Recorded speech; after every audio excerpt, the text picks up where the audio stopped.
What if I told you that you can stay in Tokyo for 10 days for under $500? Well, good news is it's completely possible if you know the right places to go to. And in this video, I'm going to show you how to maximize your savings so you can make the most of Tokyo.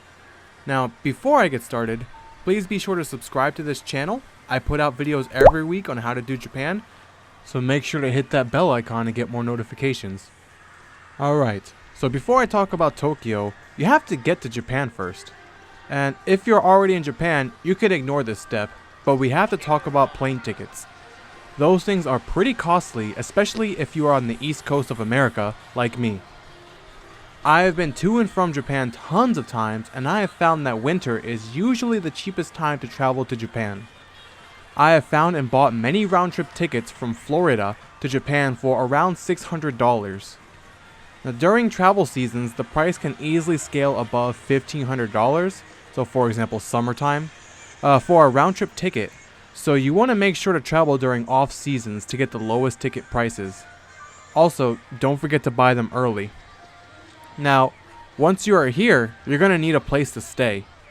And lucky for you, I know a place where you can get a room for around $15 a night.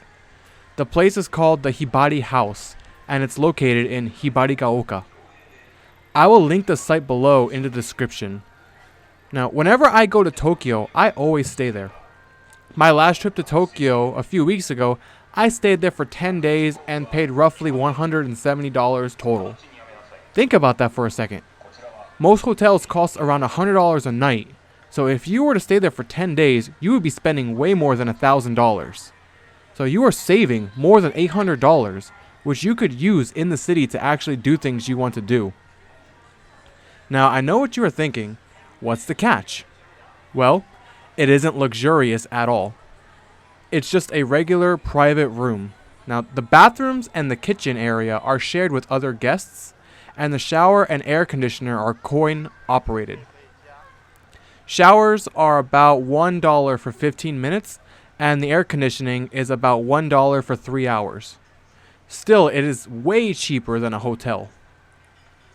You might think the shared bathroom and kitchen are a downside, and for the bathroom, I completely agree. But for the kitchen, I think it's great. One of my favorite things to do is to socialize in the kitchen with other guests from different countries, as well as the Japanese natives. You will get some amazing quality interactions on the pretty ugly couches. Now, some of my best memories in Japan happened there. Another good thing about the place is that the train station that's near it goes straight to Ikebukuro, which is one of the best parts of Tokyo, and it is on the Yamanote line, which connects all of the major tourist areas. And that brings me to my next point: walking. Something many people do not realize on their first time here is that a lot of the tourist spots are very close to each other, and you can walk to the areas very quickly. A good example of this is Harajuku, Shibuya, and Shinjuku. Most people will get on the train and ride to each of these places when you can just walk to them. And the transportation savings really add up. And that's not all, but the areas between the popular areas are far from crowded. This is great because you can stop at a local restaurant and get food without the insanely long waiting times you would have had if you chose to have gone to the exact same restaurant in a tourist area. Which brings me to my next and final topic, which is food. Near the Hibari House, there is a huge supermarket that you can choose to load up on very affordable food that you can prepare at the Hibari House, which will save you a lot of money. The Hibari House has all the cooking utensils needed to make literally anything. A good tip is to visit supermarkets after 7 or 8 p.m. Many of the food they cook and put out gets discounted anywhere from 20 to 50%. You can also load up on snacks for less than what convenience stores sell them for. Then you just put them in your bag and you eat them while you're out exploring. Some of you are probably thinking that you are on vacation and you don't want to spend time cooking food. I understand, and I got your back. I know a ton of very affordable restaurants where you can get a decent meal for under $10. Outside of the common fast food places like McDonald's, places like Saizeria and Sukiya offer very affordable meal options. Caesarea is more focused on Italian food, and you can get a small pizza or pasta with a side of bread for around $5. Skia is more traditional Japanese, where you can get a beef bowl for around $5 as well. Though I really love the curry there, and I usually spend extra on the set, which comes with curry, a block of tofu, miso soup, and some apple slices for around $8. Coco's Curry, also known as Kokoichi, has many affordable curry options as well, including scrambled egg curry for around $5. Matsunoya is another traditional Japanese place with similar items to Skia and similar prices. These kinds of restaurants are literally everywhere.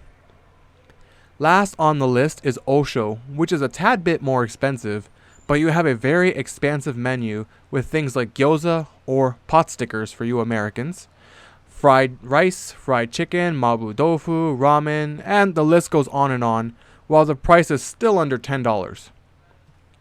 Now when you combine these things together, you may end up reducing your costs significantly, freeing up your wallet to buy more things, go to more places, and have more experiences. I'm going to put a lot of this info down in the description with links so you can get a better understanding of the places and things I've talked about. If you found the information useful, please hit a like, and also please consider thanking me with a subscribe, and be sure to hit that bell icon. Again, I'm going to be uploading more videos to help those out looking to visit Japan. Thank you guys for watching. Be sure to stay hydrated and have a very nice day. See you soon.